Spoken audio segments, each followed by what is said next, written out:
It's that time of the year again, it's 13F season, and you've probably already seen the most noteworthy headlines.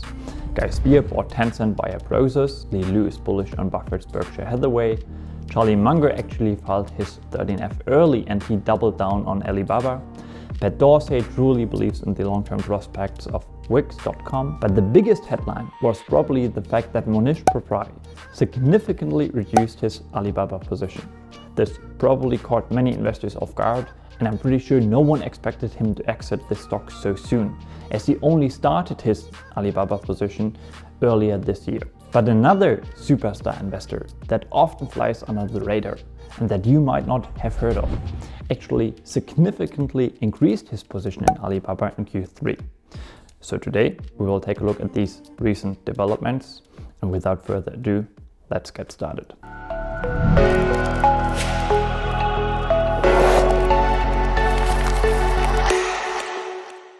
Hello fellow intelligent investors, my name is René Salman, and let's first of all quickly consider what actually happened.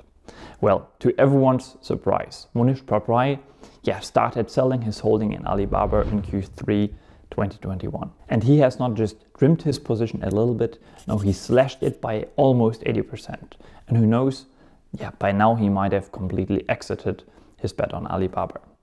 And this caught many investors around the world off guard, as Pabrai, according to his 13Fs, only started buying Alibaba in Q1 this year. He basically started buying Alibaba around the same time when Charlie Munger began purchasing Alibaba stock for his daily journal portfolio. And people speculated that Pabrai, who is actually very close friends with Charlie Munger, copied him, or at least was introduced to the idea by Munger. Now, why exactly did Pabrai start selling Alibaba? Well, I think that's unclear. He most certainly is not copying Munger, because Charlie Munger seems to be more bullish than ever on the Chinese e-commerce giant. Because Munger almost doubled his Baba position in Q3 and significantly reduced his cost basis, which is just a fancy way of saying that he lowered the average price he paid per Alibaba share. Because Munger originally started buying Alibaba in Q1 when the stock was trading at a higher price and in the $200 to $240 range. Now, as I just said, we can only speculate why Pabrai reduced his stake in Alibaba. There's no way we can know why he has changed his mind on Alibaba. Does he think his initial investment thesis was proven wrong? I doubt it, to be honest, because not much has materially changed for Baba's business, even though China's crackdown on big tech certainly continued. Earlier this year, Mr. Pabrai actually explained that he thinks Alibaba is one of the best businesses in the world and that it is also one of the most undervalued Chinese stocks he knows.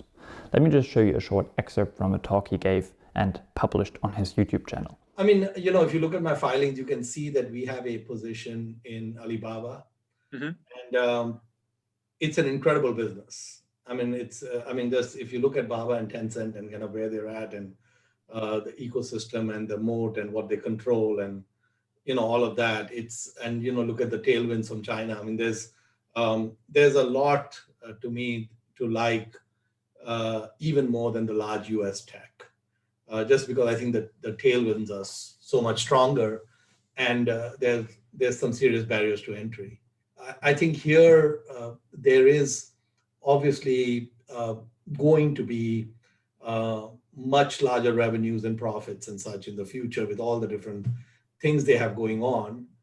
But you're starting from a very large base, right? So 600 billion plus market cap. It's very cheap. I think Baba is one of the cheapest plays out there. So I don't think Pabrai has fundamentally changed his mind on the quality of Alibaba's business. Fundamental business change usually takes more time than just 2 quarters. So what could be other explanations? Well, did his fund maybe experience significant outflows, forcing him to liquidate some of his positions? Well, again, there is no way to know for us. Did he maybe find better opportunities that he thinks will deliver better, long-term, forward-looking returns? Well, this is certainly a reasonable explanation, or could be a reasonable explanation. In that clip that I have just shown you, he actually highlighted that Alibaba's market cap is already quite large. And so it's not like investors can expect a quick 10x from here. So in a way, by investing in Alibaba initially, Pabrai was violating his own $50 billion rule that he outlined in another talk. And I've actually done a video on this investing framework. All right, guys, before we move on, please let me know in the comments down below whether you were surprised by Mohnish Pabrai's recent activity and whether you expected him to sell Alibaba. And maybe you can, or you have some explanations for his most recent activity. Now, I think as an investor, it is your duty to be familiar with the risks associated with your investments. You need to be familiar with the bear case, so to say. And again, Pabrai sold 80% of his Alibaba shares in Q3. What actually happened in Q3 is that Alibaba announced in September that the firm intends to invest 100 billion yuan, which translates to 15.5 billion US dollars, to promote, quote, common prosperity in China. Now, maybe this has something to do with Pabrai's decision to exit Alibaba. I've actually come across an incredibly interesting investor letter recently that addressed this exact development. Alex Koppel and Joe Mars are the founders of Rowan Street Capital, which is a private investment fund that was founded in 2015 and which is focused on, quote, long-term ownership of a few extraordinary businesses. Well, this fund owned Alibaba shares, but just like Pabrai, they decided to exit this position, and they actually laid out their reasoning in this Q3 letter. So let me just very quickly show you a few key excerpts from this investor letter. Quote, as you know, we have owned stock in Alibaba and Tencent since 2018. We know both companies very well and have spent countless hours studying the operations over the past 3 years. In the first half of 2020, we were sitting on substantial gains in both positions, 2x on Tencent, and our China exposure had grown to around 25% at the time. We started actively trimming these in Q1 and completely exited both positions. So what new evidence changed our mind? As you know, capital allocation and reinvestment of capital is one of the most important foundational pillars that we spend a lot of time on and watch very closely. Recent Chinese government crackdown and CCP's common prosperity policies, which you are all well aware of, as they have been widely covered this year, have direct impact on the future capital allocation policies of both Alibaba and Tencent. When management of the companies that we are owners of do not have full control of the capital allocation, that goes against all our foundational principles as investors and stewards of your capital. At that point, we place a lot less importance on the size of revenues and cash flows that the company generates and how attractive their valuations may be. It's very apparent to just about everyone how statistically cheap the stock of Alibaba and Tencent currently are. The only logical decision here, once one of our foundational principles is violated, is to sell. And later in their letter, they wrote the following. The company's future prospects may prove to be very bright, as Alibaba's and Tencent's are very likely to be. But it would be extremely difficult to impossible for us to maintain a strong conviction in companies and sleep well at night that operate on a soil of a system which at the very core is contradictory to our own values. All right, as I said, it's incredibly important to know the bear case and to know whether an investment suits you and your personality. Maybe Mohnish Pabrai has exited his Alibaba position for the very same reason. But quite frankly, in a talk he gave only 1 or 2 weeks ago, Pabrai spoke highly of Tencent, which operates in the same system as Alibaba does. So, I don't know, maybe it's not the explanation for Pabrai exiting Alibaba. Now, in the intro to this video, I said that not everyone is bearish on Alibaba. In fact, if we just check Data Roma, we can see that 9 of the fund's Data Roma tracks decided to initiate a position or to increase their already established position in Q3.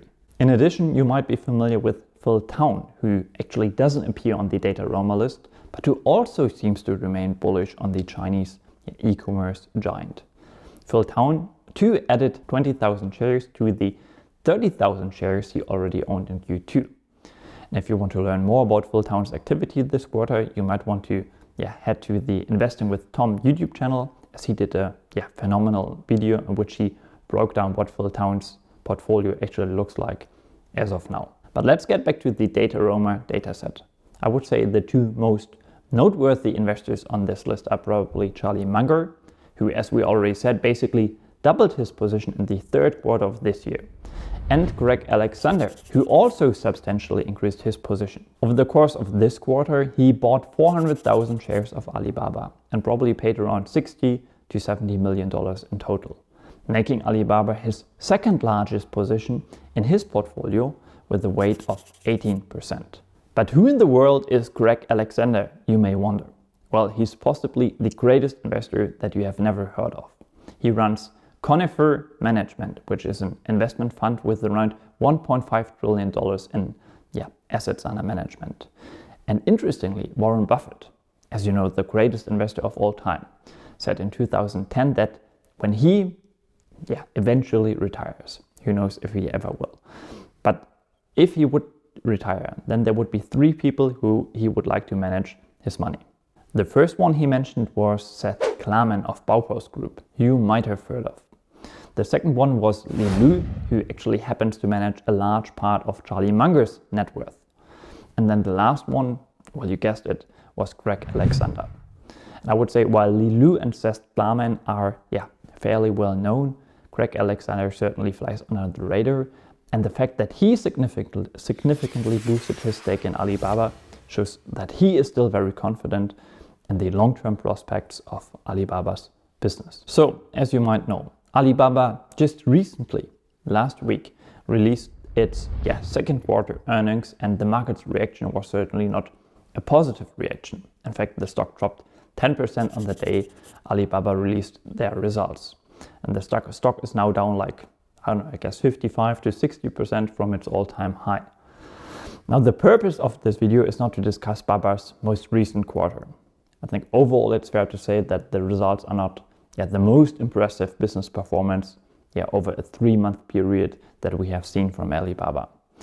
And the media headlines suggest that Alibaba's business is actually deteriorating. However, it's not all doom and gloom.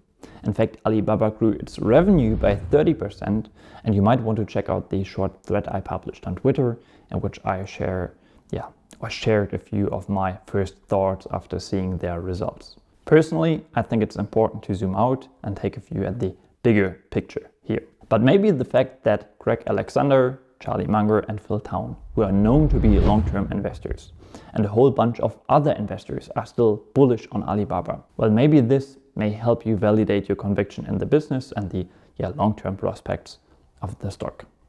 But as always, I want to caution you, be aware of confirmation bias. In fact, I think a great investing advice that I can give people is that while you can borrow ideas, it's almost impossible to borrow their conviction in a stock. And that's it for today. Make sure to check out some of my other videos. Make sure to like the video. And as always, may your finances and investments prosper. Good luck.